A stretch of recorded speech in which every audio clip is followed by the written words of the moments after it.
President Trump's tariffs on products from Canada and Mexico expected to go into effect on Tuesday. A Mexican delegation was also in Washington this past week to try and reach any kind of agreement with the U.S. Mexico's foreign secretary met with U.S. Secretary of State Marco Rubio on Thursday. Rubio expressed appreciation for Mexico's attempts to secure the border, including deploying 10,000 National Guard troops. If tariffs take effect, what impact would they have on the economy in Mexico? Juan Carlos Baker is a former Mexican deputy trade minister. He also helped negotiate the current trade deal between Mexico, Canada, and the U.S., and he joins us live this morning from Mexico City. Nice to see you, sir. Thank you for having me. Good morning. Good morning. So last year, the U.S. imported over $500 billion worth of goods from Mexico. If these tariffs go into place, if they are as high as 25%, can you give me a sense of the impact that will have on the Mexican economy?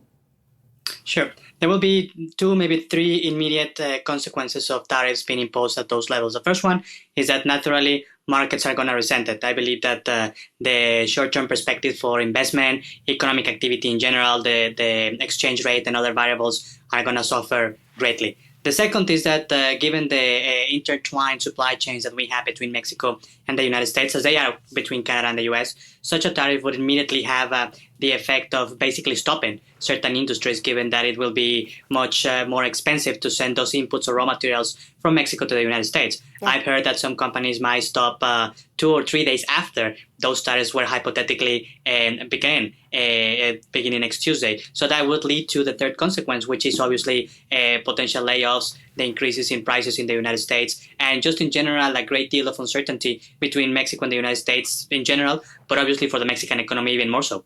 Yeah, and if these, we don't really know how this is going to unfold, let's be clear, either of us and neither of our country really knows. If it was 25% tariffs on steel and aluminum, which is going to happen presumably later in March, Mexico is one of the top suppliers of steel to the United States. Would the industry be shut down? Would it stop functioning if that goes ahead?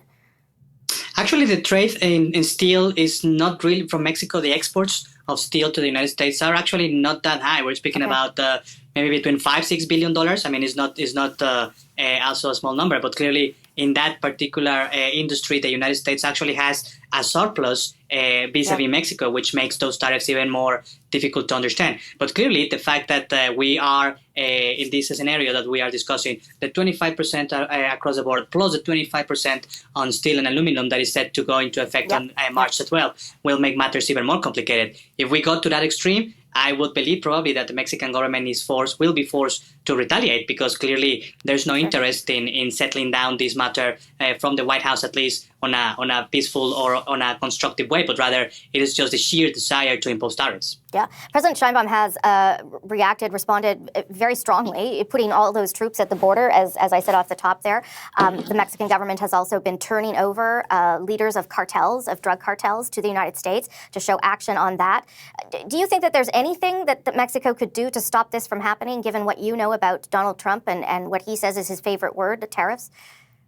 I actually think that we have done a substantial amount of work, not only in those elements that you are already mentioning, which are, I would say, probably the tangible, the visible outcome of the discussions of the past 3 weeks, but also in addition of setting the basis or the foundations for future work. You may probably have seen, and people in Canada probably have seen, that the cooperation of the authorities in the security areas, drug enforcement areas, intelligence cooperation and sharing have also escalated in the past few months to levels that we frankly did not see in the previous administration of President López Obrador. So it's not only about what the Mexican government on that front is delivering already, including extraditing cartel leaders and other actions, but also in terms of setting that cooperation and in terms of allowing the U.S. authorities to have more information and to perform other activities in the country that will certainly continue in years to come. So I would argue that Mexico has done its part. I would argue that Mexico kept its end of the bargain. Whether that is going to be enough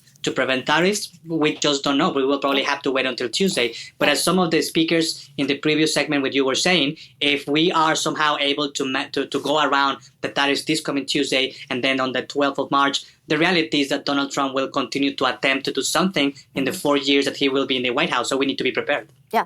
Tell me, do you think that there is an alliance or something that Mexico and Canada should be doing together, that they should be working more closely together, given that we are in a free trade agreement, even if the main partner is no longer interested in keeping that agreement?